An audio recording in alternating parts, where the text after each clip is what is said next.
Hello, hello, hello. Hi.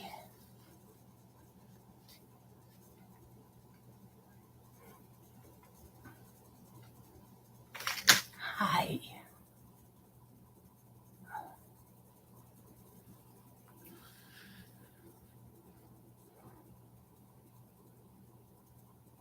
Hello.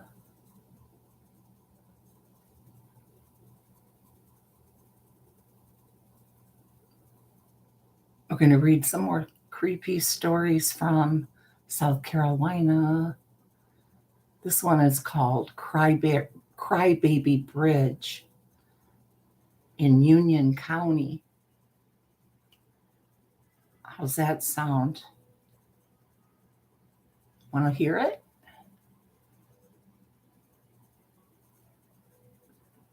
Don't be shy.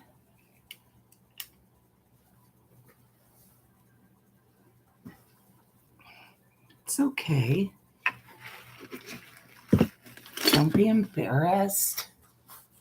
If you want to hear somebody read a couple of stories before bed or to start your day. Okay, we're going to get started. Okay?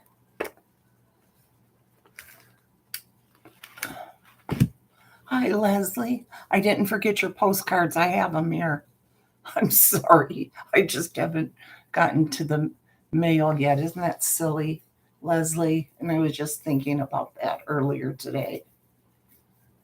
And I even found the little paper bag that I have the postcards in. And I thought, oh, this is so dumb. That poor lady is going to wonder whenever she's going to get them, right? I didn't forget about you, I promise. Okay? I love you too. How are you feeling? Feeling better yet from COVID? I know you said you had COVID and it was sticking with you. I know Davita's been real tired with the COVID that she's had. She was never been so tired in her life. She's had it for a couple of weeks now. It's taken a while, Leslie. Knock on wood. Gosh, I hope I don't get it. Knock on wood. I don't want to get it.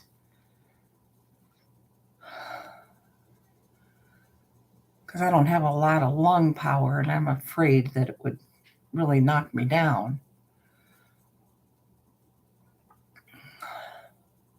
I'm going to start reading, okay? How about that? Okay. Lay back and relax, okay? That's what Davita was saying, yes. Yeah, she said it's just so she's just so tired that she can't believe it. That trying to do anything is like such a chore. Crazy, isn't it? Well, let's get started on the story. Crybaby Bridge, Union County, South Carolina. I was in a foul mood when I got into my car about a quarter to midnight and headed for home. I'd just broken up with Lisa, my girlfriend, yet again. Lisa and I were so on again, off again, that I couldn't have told you what my current attached status was from week to week. Things had been fine on Monday when we'd gone to the movies, but as of 11:45 p.m. on Saturday, I was single once again. Gee whiz, how is a fellow to know that he's missed his 5-month anniversary? I didn't even know there was such a thing as a 5-month anniversary. If a bloke doesn't know about it, how can he celebrate it? And it was so wrong. And was it so wrong to go to the football game with my buddies? I'd known them a lot longer than I'd known Lisa. Of course, when I'd pointed this out to her, she'd instantly broken up with me. Then she burst into tears. when I left without saying goodbye. Women. Hi, Liza. I gunned the motor of my Jeep and squealed my tires, turning onto the road. This romance stuff was for the birds, I decided, flicking on my high beams as I drove down the empty Sardis Road. I was happy being a bachelor. No one telling me what to do or how to do it. No artificial deadlines. No 5-month anniversaries. Just me doing what I want to do when I want to do it. Ahead of me, the glow from my headlights flashed off the old fashioned steel truss bridge that crossed the Tiger River. I was almost home. Good. The emotional scene with Lisa had left me feeling as limp as a rag doll, or as limp as COVID. I threw that in there. I just rolled onto the bridge when a figure in white darted directly across my path. I swore and slammed the brake so hard that my forehead hit the steering wheel and then my seatbelt, too late, slammed me back against the headrest. The car shuddered and jolted around me as it came to a halt. I didn't think I'd hit the person, and I think it was a woman, but I had to be sure.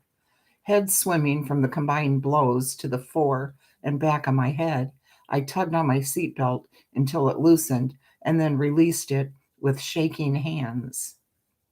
I almost fell getting out of the car and had to cling to the door for a moment as strength slowly returned to my legs. My head was throbbing so hard that for a moment the steel trusses swam out of focus. But fear for the woman that had rushed across my path helped clear my head. I staggered to the front of the car, clinging to the hood to stay upright. To my relief, no figure in white lay under my tires, which was strange. Where had she gone? My high beams illuminated the whole span of the bridge, but I didn't see anyone there. Had she flung herself into the water in her panic? I lurched forward with a gasp, hoping that I wouldn't see a white figure floating in the water. And then I stopped, my heart skipping a beat and my whole throbbing head filling with ice cold terror. Floating at the edge of the bridge, right behind my car, was the glowing figure of a woman. She was racing agitatedly back and forth between one side of the bridge and the other, wringing her translucent hands in agony as glowing white tears streamed down her face. Faintly, I could hear her calling, as if from a great distance, "My baby, my baby." She kept peering down into the dark river flowing underneath us, and just for an instant, I heard the sound of a baby wailing in distress somewhere below my feet. Here's the illustration again.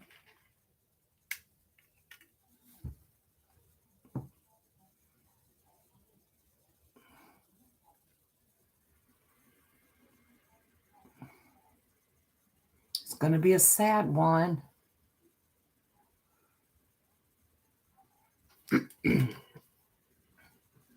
It was too much for me. The sight of the glowing ghost, the sound of the crying child, the throbbing of my head. I screamed in terror and bolted toward my car door. Then I tripped over my own shoelace and slammed into the hard surface of the bridge. The whole world went black. I came back to my senses slowly, aware of gentle hands stroking my forehead and a familiar voice calling my name. I opened my eyes and looked up into the pretty face of Nancy, the girl next door. Literally. Her parents owned the house next to my parents' place. Nancy worked as a nurse at the local hospital. Lie still. You've got a bump the size of Texas on your forehead. You may be concussed, Nancy said briskly. I did as she commanded, and through the pain of my injuries, I marveled at her efficiency as she ran me through a quick series of tests to assess the damage. Finally, She allowed me to sit up. I'm going to drive you to the hospital for a quick examination, she said. I think you've got a concussion. You can tell me what happened on the way.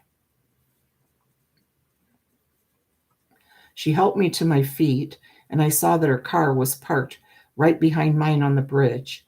She put me into the front seat of her car and commandeered my keys. Then she pulled the Jeep off the bridge and parked it on the side of the road before she drove me to the hospital. I sat with my eyes closed, my head resting on the back of my seat, and I told her what I'd seen on the bridge. It was easier to talk about it with my eyes closed. I didn't want to see the look of disbelief I knew would be on Nancy's face when I described the ghost. Nancy was too practical to believe in the supernatural. But she surprised me. I've heard about the ghost, but I've never seen her, Nancy said thoughtfully as she negotiated a curve. She's been around since the 1950s. According to the stories, the woman was having an affair, and her husband divorced her and was granted custody of their newborn baby. When she learned that she'd lost the child to her ex husband, the woman kidnapped the baby and threw it off the bridge rather than let her husband have it. She regretted her action almost immediately, but it was too late, so she killed herself as well. And now her ghost haunts the bridge, searching for her lost child. They say you can hear the baby crying if you stand in the middle of the bridge. My eyes popped open and I glanced at Nancy in amazement and then winced as pain shot through my head. I heard the baby crying, I said, clutching my throbbing temples. Nancy nodded her head as she put on her blinker and pulled into the emergency entrance to the hospital. So did I, she said somberly as she stopped the car. While I was examining you, but I didn't see the ghost. Be glad you didn't, I said, a shudder of fear running through my body. Nancy helped me into the emergency room, and a super efficient nurse carted me off to be poked and prodded and examined. I was pronounced mildly concussed and sent home with painkillers and a list of instructions that included lots of rest. Nancy dropped me off at my parents' home. Since the hospital didn't want me to stay alone in my apartment until my symptoms went away. She even took my father to retrieve my abandoned Jeep.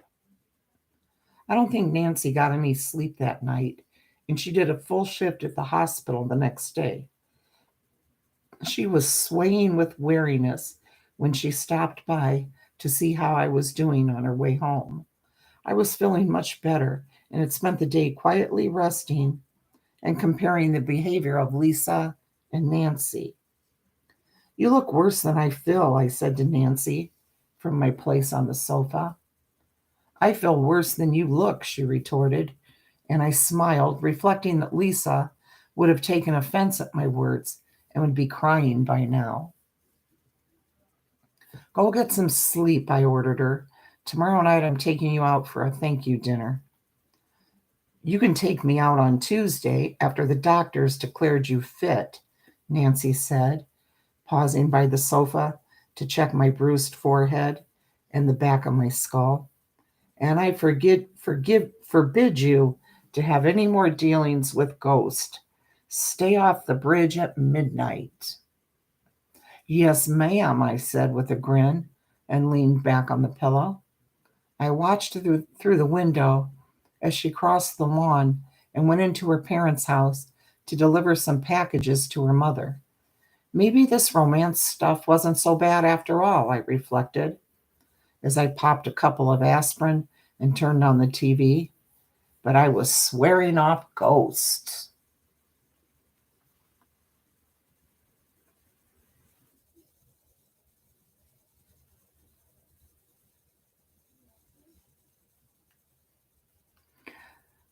This one is called The Horseman. This is Camden, South Carolina. Chapter 9. Get my sip. Cheers.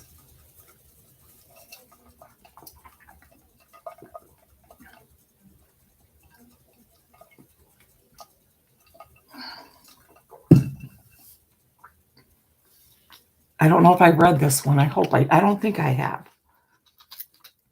Every springtime since I was a baby, my granddad would tell me stories about Camden and the Revolutionary War.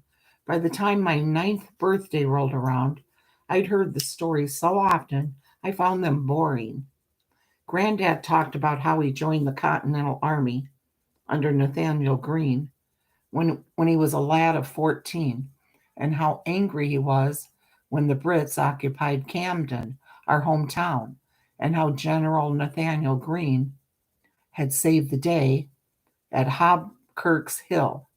I always interrupted him at this juncture. The Americans lost the Battle of Hobkirk's Hill, Granddad, I told him over and over again. Technically, lad, he snapped back at me, only technically. Grabbing me by the arm, he marched me out onto the front porch like he'd done 100 times before and pointed toward the ridge where the battle took place. General Greene marched us up to Hobrock's Hill on April 24th, 1781, Granddad said. It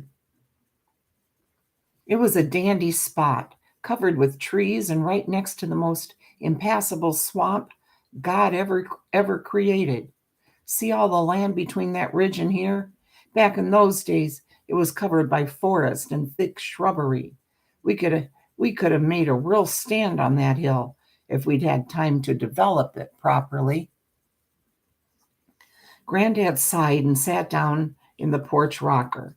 I wanted to join my pals who were going frog hunting in the swamp, but I knew better than to walk out on Granddad in mid-reminiscence. Ow, my leg's falling asleep. Ow. My foot, ow. My paw would go spare if I checked Granddad that way, since he was a war veteran and all. So I sat down on the front steps and listened to the worn-out old story for what seemed like the 1,000th time.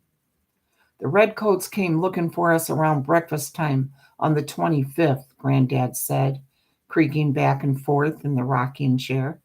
We'd just laid down our arms and gone looking for our morning rations when that bloody Lord Rawdon and about 900 of his men came up on our left and opened fire upon the pickets. We weren't taken completely by surprise, but it was a scramble to get assembled, let me tell you. Good thing the general had us so well trained by then, or you wouldn't be alive to hear this story, lad. I tried to look suitably grateful, but it was hard when all I could think about was the fun I was missing out in the swamp. Granddad was still as sharp as a tack. He wasn't fooled a bit by my angelic expression. He shook his head disapprovingly and continued, Greene got the cavalry mounted, God alone knows how, and ordered them to circle through the woods and come at the British from the rear. Those of us in the regular troops, about 900 or so, by my reckoning, formed in one line without reserves. The Virginia regiments were on the right, and the Maryland regiments were on the left, with the artillery between the two brigades. Granddad sketched out the placement of each with his gnarled old hands. The British were advancing with a narrow front, and my regiment was ordered to charge with bayonets, but without firing. My regiment made a strong advance, and I could hear the artillery firing on the head of the British column, but the regiments around us weren't so fortunate. Oh, okay, Leslie. Good idea. Yeah, that'd be awesome. Yes. Thank you. Granddad sighed and said, the new troops couldn't stand the brunt of the enemy, even when they were, oh, you scared me a little bit, when they were reformed and led by General Greene himself. And two of their commanders were wounded, one fatally. In the disarray that followed the fall of Captain Beatty, the British troops broke through our center, advanced to the summit of the ridge. Okay. Good night. Good night. Good night, guys. Let's see. And brought their whole force against us from the high ground. The only thing we could do was retreat. The battle was over by the cavalry before the cavalry could complete their circuit through the forest and attack the British troops in the rear. Both sides lost about 300 men in the battle. I couldn't help it. I turned incredulous eyes on Granddad and said, "And you call that a victory?" "It was a victory of a sort," Granddad said. "You must remember that 2 days before the battle, the swamp fox Francis Marion and light horse Harry Lee took Fort Watson on the Santee River, which was the principal post of the British on the Santee. With the loss of that fort, the British at Camden were suddenly cut off from their troops at Charleston. After the Battle of Hobkirk's Hill, Lord Rawdon's forces were dramatically weakened with no easy way to rearm, thanks to the swamp fox. It didn't take long for the British to decide there was nothing left for them in Camden. On May 10th, the British set fire to everything they could and abandoned Camden. "Some victory," I muttered. 300 dead, Greene's men on the run. "The British gone from Camden, never to hold it again," snapped Granddad. "That's what I call a victory." I frowned mulishly, wondering when Granddad would be done reminiscing so that I could go catch frogs with the fellows. "Can I go now?" I asked. "I'm supposed to meet the fellows in the swamp." Children these days, more interested in hunting for ghosts in the swamp than in history, Granddad grumbled, leaning forward in the rocking chair. "Help me out of this blasted contraption, and then you can go." I perked up. "Ghosts?" I asked, jumping up to assist him. I'd been planning to hunt for frogs, not ghosts. I didn't know there were ghosts in the swamp. "You never said anything about a ghost before." "Not in the 2,000 times you've told me this story," I added silently. "It's just a silly tale told to frighten children," Granddad said, straightening slowly with his hand on my shoulder. "I don't hold with it, and so I told your father when he came a running home one night, gabbling about a headless soldier in the swamp." Now I was agog. A headless ghost in the swamp? Out there where the fellows and I went to catch frogs? "A headless soldier!" I exclaimed. "You mean someone lost his head in the Battle of Hobkirk's Hill?" "I saw it happen," Granddad said somberly, staring at the distant ridge where the battle took place so many years ago. Fellow came charging up the line on horseback, and a cannonball took his head right off. Blood spewed everywhere from the stump of his neck, and the horse kept running out of sheer fear, with the corpse hanging half on and half off, its side with its boot caught in the stirrup. They charged headlong into the swamp, and the horse got tangled in the weeds and drowned. Oh, I don't want the horse to drown. I stared speechless at the distant hillside, the picture of the headless soldier very clear in my mind. Smoke from the artillery clouding the air, men in red and blue fighting hand to hand, the head blown off, a solitary figure on top of a frantic horse. "And you say Pa saw this ghost?" I asked, turning to look at Granddad with the picture of that long ago moment still clear in my head. "I don't want to talk about it," snapped Granddad, and he stalked into the house. I stared at him in frustration. He talked and talked my ear off about things I didn't want to hear, but when I ask him to tell me a story, he won't say a word about it. Typical. I grabbed my frog bucket and headed for the back door, still hoping to meet up with the fellows, before it got too dark to find frogs. But Mama saw me from the kitchen window and hollered for me to go bring in the cows. By the time I'd fetched them all into the barn and done the milking, it was time for supper. I figured I could ask Pa about the ghost while we ate, though I wasn't sure if he'd answer me. After all, he could have told me the ghost story any time in the last 9 years of my life, but he hadn't. I wonder if he, like Granddad, didn't hold with ghosts. It was an infuriating thought. Pa wasn't at supper. I'd forgotten that he had business in Charleston and would be away the rest of the week. It was derned frustrating. A specter in the swamp and no one to tell me about it. Then a glorious thought struck me. I could go down to the swamp after dark and look for the ghost myself. Why not? That's what Pa had done. And that's exactly what I did. After Mama and Granddad had gone to bed, I snuck out to the kitchen, filled a lamp with oil, and headed down toward the swamp. I figured the headless soldier would most likely appear near the battlefield, so I aimed myself in that direction. Granddad had taken me over the spot so many times I could probably walk there blindfolded, but it had always been in daylight. Things were a lot spookier out here in the dark. It was pretty chilly for the springtime, and I'd forgotten to put on my warm jacket. Right, Leslie, the poor horse. Forget the guy whose head got cut off. I'm thinking of the poor horse. Let's see. My arms broke out in goosebumps as I walked along in the dim light of my lantern, following the familiar trail my friends and I took to the swamp.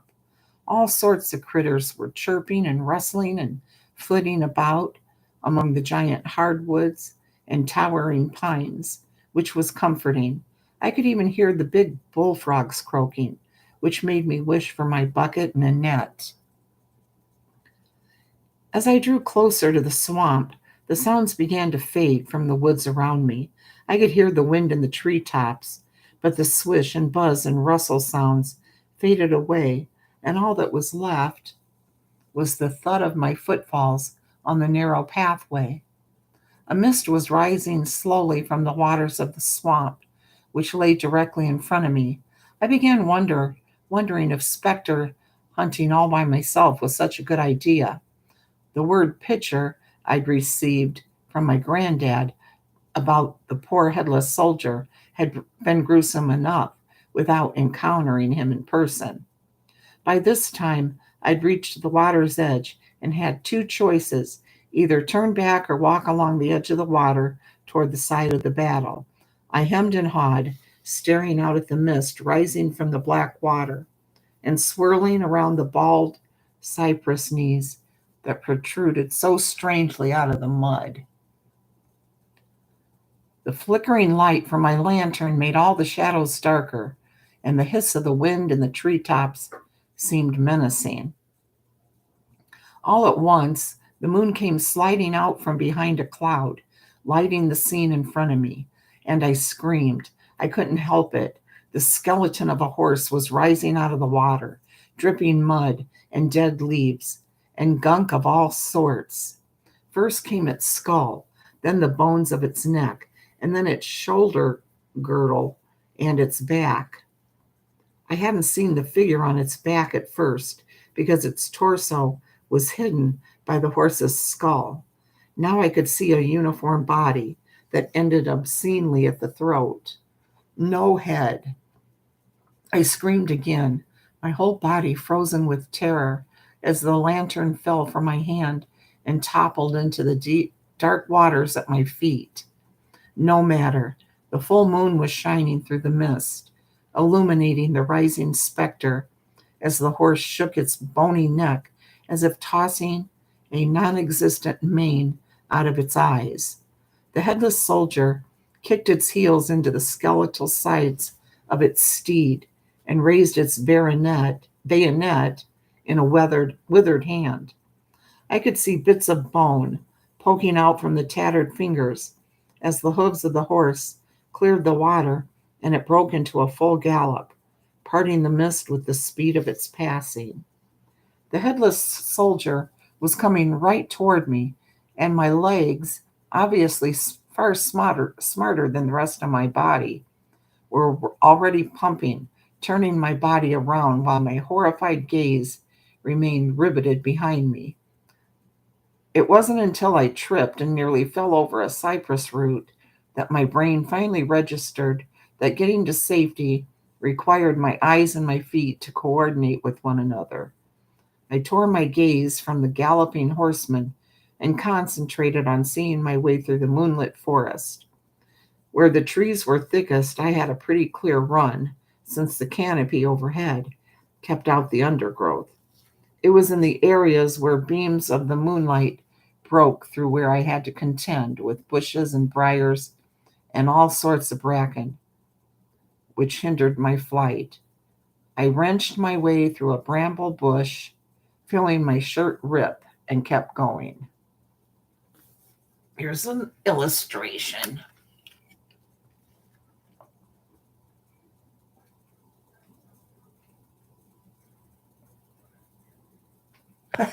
Liza.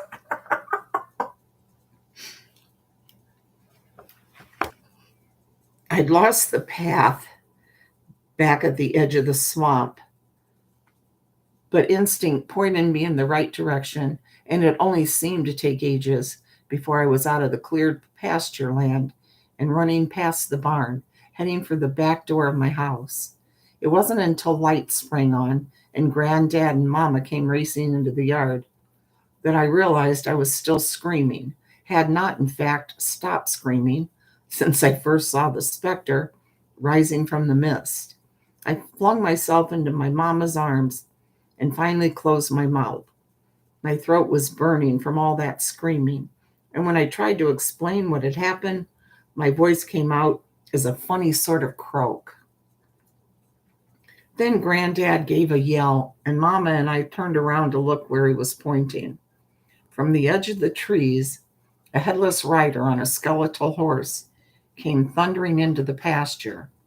It was riding a good 10 feet above the ground, and the soldier and every bone of the horse was edged with a crackling blue light. The sharp edge of the soldier's bayonet glinted with blue fire as it raced past us in a swirl of mist and wind. The sharp, decaying smell of the swamp filled my nostrils and made me gag as the horseman rode out into the lane and galloped onward. It will disappear when it reaches the cemetery, Granddad said to no one in particular. I think the soldier wants to be buried in the churchyard, but his body is lost in the swamp. His spirit will be forced to return to its watery grave at dawn. I was crying, even though I knew big boys of 9 were not supposed to cry. I know you like those, don't you, Leslie? They are pretty cute. They're, well, not cute, but you know what I mean. I couldn't stop shaking either, and Mama picked me up as if I were still a baby and carried me inside. She wrapped a blanket around me and got me a hot drink, scolding me all the while as if I were a baby again. Finally, I blew my nose and glared defiantly over the rim of my cup at Granddad. My throat was still too sore to speak. Serves you right, Granddad scolded me. I told you I don't hold with ghosts, and I mean it. If you're going to mess up, if you're going to mess with ghosts, you're on your own. Then he winked and ruffled my hair and said, You stick to catching frogs and leave the ghost to himself from now on. And that's just what I did.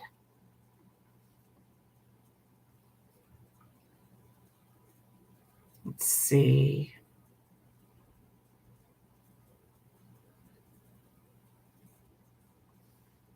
What's this next one?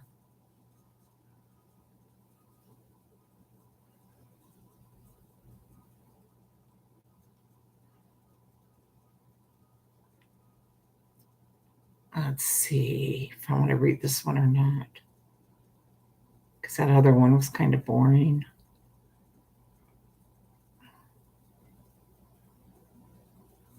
Let's see.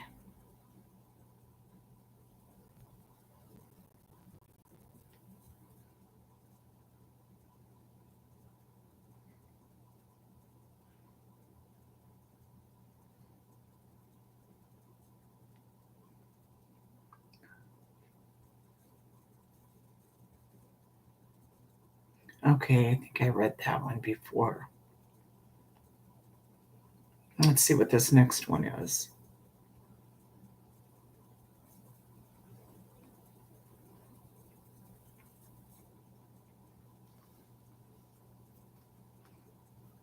Okay. Um, okay, we read this one too. Funeral Procession, Hilton Head. I know I read that before. Let's see. Let's see what the one is after that.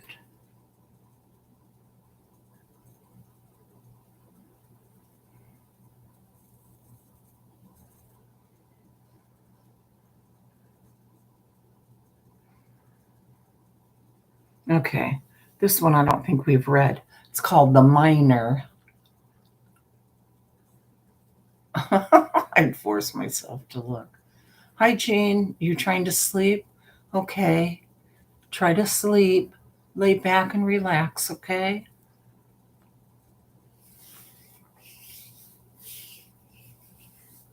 Just relax. The Miner from Spartanburg County, South Carolina. He was aching, tired, and covered in smelly mud when he saw the little house on the outskirts of town on a rainy evening in early spring 1827. He'd spent months searching for gold, and he was ready to abandon his search when he'd found placer gold in the foothills. He had a pretty darn good idea where to find the mother lode. But first, he needed to stock up on supplies and buy better tools using the gold nuggets he found. The miner was heading toward the nearest town when the thunderstorm hit, frightening his mule so much the creature had bolted, throwing him off the wagon into the mud, where he'd lain in a daze, watching his wagon disappear into the distance. The fall had injured his head, and he staggered slowly down the road, hoping to find help somewhere.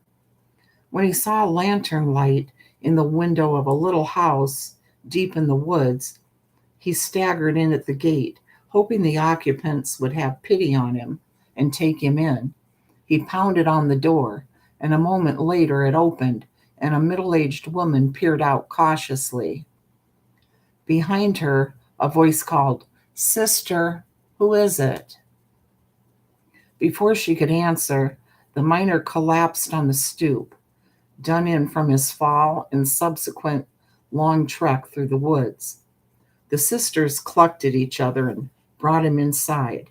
They tucked him into a blanket, and when he awoke, they fed him soup and brought him warm water so that he could wash the mud off.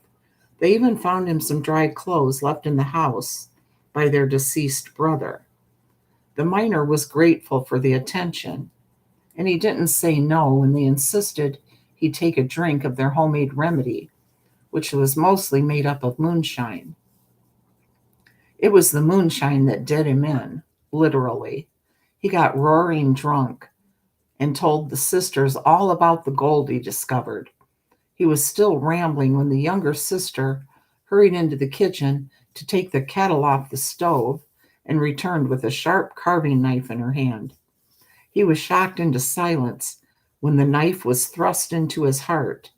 He stared at the handle in his chest for what seemed an eternity and then fell over and died without another word. The sisters searched his dirty clothes and found a small pocketbook full of gold nuggets. They smiled at each other in satisfaction, and the elder sister went outside to dig a hole in the vegetable garden for their permanent guest. A month passed while the sisters debated what to do with their newfound fortune. They couldn't spend it in town. People would talk. Finally, they decided they would walk to Spartanburg and hire a coach to take them north to Asheville, where their cousin, a notorious moonshiner, could advise them. Of course, he would make them split the gold with him, but it couldn't be helped. The next afternoon, they tied on their bonnets and began the long walk toward town. It was a grim day with clouds so low they almost brushed the tops of the trees. The light was dim and uneven, and the sisters hurried along the road, hoping that a farmer might drive past and offer them a lift. An hour passed, and a light rain began to fall. The sisters were still alone on the road to town. "Walk carefully, sister," said the elder. This pass, this path will soon turn to mud. "Carry your skirts higher, sister," advised the younger. "We don't want to look untidy when we get to town." At that moment, they heard the jingle of a harness and the clip clop of hooves behind them. The sisters turned, peering out from under their bonnets through the gray light. A wagon was coming toward them, pulled by a mule. It appeared to be full of digging and panning equipment, and the man driving the mule had the rough appearance of a miner. The sisters exchanged sly glances. Here was another lonely miner. They might get lucky twice. The elder sister glanced at her sister's handbag, which held the kitchen knife they always carried with them when they walked to town for fear of robbers. The younger sister smiled and patted the handbag. Then she waved at the approaching wagon and drawled prettily, "Sir, can you give us a ride to town?" The man on the wagon seat had a face that was mostly beard, just like the first miner. In fact, he resembled the first miner so much that the elder sister felt a pang in her chest. Surely this was not his brother come searching for him. The miner stopped the wagon and beckoned for the sisters to join him. The younger sister sprang daintily aboard, and the elder sister pushed aside her misgivings and climbed up on the far side of the wagon.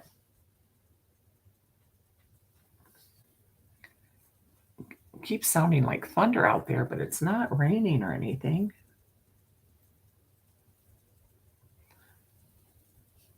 The sisters sat on either side of the miner, and he continued his journey without a word spoken to either of them.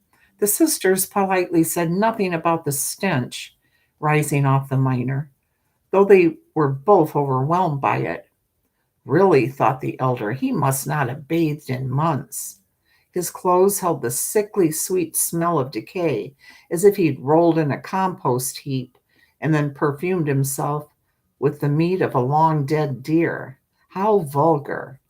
The elder sister put her handkerchief daintily to her nose and tried to breathe through it to calm her roiling stomach. On the far side of the driver, her younger sister gave a sigh as if she wanted to speak but couldn't. Glancing toward her, the elder sister's eye was caught by the gaunt cheekbones pushing through the man's skin. Really, the man could almost be a skeleton, he was so thin, and his bulging eyes stared straight ahead, like those of a dead fish. The elder sister shuddered and turned away. The man's stench filled her nostrils and seemed to enter her bloodstream and move like poison through her whole body. The smell seemed to burn her under her skin. Then it turned to ice, and she shuddered in the seat. She wanted to get up and throw herself out of the wagon, but her body was heavy, so heavy. The younger sister sighed again, as if in pain, and the elder sister glanced toward her, but the miner was still in the way, bulging eyes staring out at the misty rain without blinking. The skin of his face appeared grayer now, and the elder sister swallowed. The elder sister swallowed suddenly. It looked gooier. It reminded her of the damp decay that curled along the edges of the leaves of uneaten lettuce. His skin was melting away, she thought, burying her face in her handkerchief.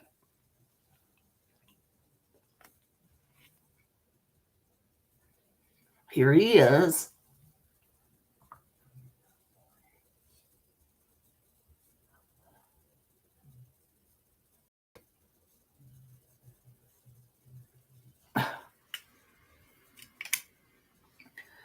The man's stench no longer bothered her, but his metamorphosis did. Once again, she tried to move her body to jump off the wagon full of mining tools, but her legs felt brittle and frail, as if they could not hold her, as if her bones were rotting from the inside out. But how could bones rot? She glanced down at her long skirts as if she might see through the thick covering to her agonized limbs. They were throbbing hot, cold, hot. So were her hands under the long gloves she wore. The elder sister pulled off a glove and gazed in horror at her hand. It was gray, and the skin looked gooey, as if it were rotting off her throbbing bones. Ooh, now that wouldn't be good. On the far side of the wagon, her sister sighed a third time. The elder turned in panic toward the sound, only to encounter the skeletal face of the miner, reduced now to a few ragged patches of skin, with maggots writhing just beneath the bones. The elder sister clapped her bare hand to her mouth and felt the gray skin of her hand burn the flesh of her lips. She forced her eyes past the dead miner toward her sister and saw a skeleton wearing a bonnet tied under its jawbone. Bones peeked through her dainty walking dress, an hour, an hour before held so carefully above the mud by the gloved hand that was now tatters of damp cloth over withered gray skin and sharp splinters of finger bone. The skeleton turned toward the elder sister and said, "Sister, I do not feel well." "You think?" "I don't think I would either." Then it burst into flames, beginning with the too clean hem of the walking dress and rapidly boiling upward with a smell of brimstone and sulfur. Moments later, the blackened bones of the skeleton rattled to the floor of the wagon. The elder sister opened her mouth to scream, but there was nothing left to scream with. Her tongue and throat had rotted away. Her skin was melting off her bones in a gooey, smelly trickle. She smelled of rot and decay, and her eyes were beginning to burn from the inside out. She turned her head as her vision faded and stared at the miner driving the cart. A skeleton grinned back at her in triumph. Bony hands urged the glowing, translucent mule to walk faster as the elder sister's skirts began to burn. That's the end of that one. That one's gone. Let's see what this next one is. How long? 49 minutes. Let's see.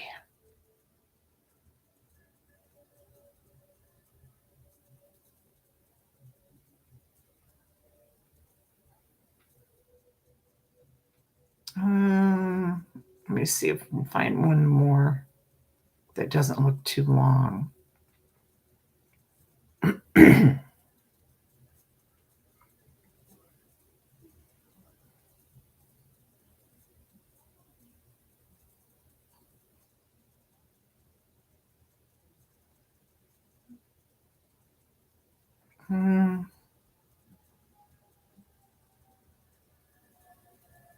Okay, let's see.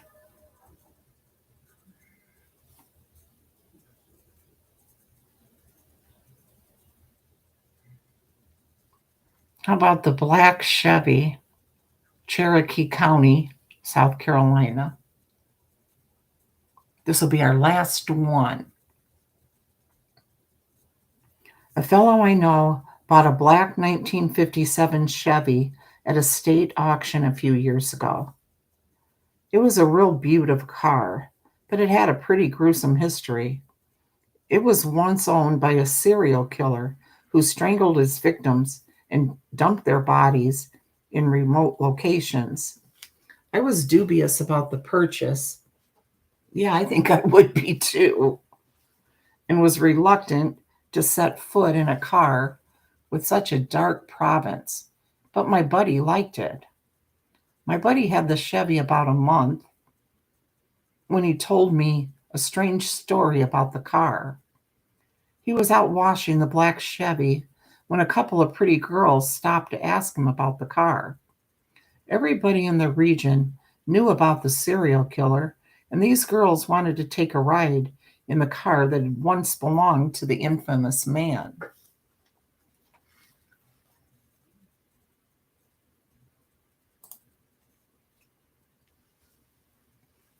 Let's see, where was I? Not surprisingly, my buddy was quite happy to talk to the pretty girls and even took them for a ride in the car. They wanted to visit some of the sites where the killer had dumped his victims. One of them was a kind of lover's lane, so he took them to the site and then turned off the engine and sat there, feeling bold and kind of spooky. Suddenly, the girls became hysterical. They claimed the car was haunted and insisted that he take them home. It was real strange. Then it happened again. A few days later, a pretty girl came up to my buddy and begged for a ride in the serial killer's car. So he took her for a drive, and she insisted upon stopping at the lover's lane. As soon as my buddy turned the engine off, she screamed and jumped out of the Chevy. My buddy jumped out after her and asked her what was wrong. She said the car was haunted and insisted that he take her home. Sounds freaky, I said when he finished the story. What did you do? I took her home, my buddy said. As soon as I pulled in the driveway, she was out of the car like a shot, and she disappeared in the house before I had time to turn around. You better stop giving people rides in that Chevy, I advised. I keep hoping to meet a nice girl, but every girl I've met lately has been crazy, my buddy grumbled, ignoring me. I had little sympathy for him since I hadn't had a date in months. At least he was getting some action. A few weeks later, my buddy phoned me at home. He sounded real shaky. Can you meet me at the bar for a drink? He asked. I said sure and hung up, wondering what was wrong. My buddy had 2 beers before he told me what was on his mind. It happened again, he said abruptly. What did? I asked, confused. A pretty girl wanted a ride in the Chevy. I shook my head in amazement. I thought you'd given up on that, I said. Well, she was real pretty, he said defensively. I figured it wouldn't do any harm. So what happened? I asked. We got into the car and cruised around town for a while, talking and flirting. Everything seemed normal. He paused and swallowed some more beer. I noticed his hands were shaking. Then I drove onto the bridge over Old Ford Creek. Instantly, the girl shouted for me to stop the car. There was something strange about her voice, almost an echo, as if some thing was speaking through her. His hands were shaking so badly that beer slopped over the side of the mug. He put it down hastily and continued, I slammed on the brakes, and we stopped so suddenly I gave myself whiplash. Then I heard this scratching sound coming from the back seat, as if someone was trying to claw their way through the upholstery. It was followed by a muffled sobbing, and then a woman's voice screamed in terror from inside the trunk. We both leapt out of the car, and the girl shouted at me, wanting to know who I had locked in the trunk. No one, I said, and I opened the trunk to prove it. It was empty, of course. Then I threw open the back doors to show her there was no one hidden in the back seat. By that time, we were both convinced that the car was haunted. Man, it was real hard getting back into that car to drive home. My buddy was sweating as he finished the story, and he stared broodingly into his beer, as if he was afraid to make eye contact. You'd better sell that car, I said, after the silence had grown too long for my liking. Yeah, my buddy agreed, gloomily finishing his beer. He seemed calmer now that he'd told someone the story. In the end, my buddy sold the black Chevy to a collector who spent quite a bit of money restoring the vehicle. I wasn't sorry to hear that the collector wrecked the car the very first time he took it out for a drive. It's my personal opinion that the old Chevy should not be allowed on the road. I know I will never set foot in it. And here's a picture of it.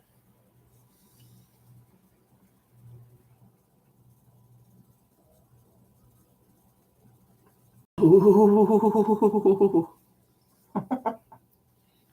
Okay, guys, I'm gonna go to bed.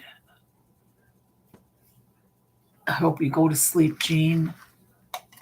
Hope you everybody else have a wonderful day, okay? Thanks, guys. See you. Thank you.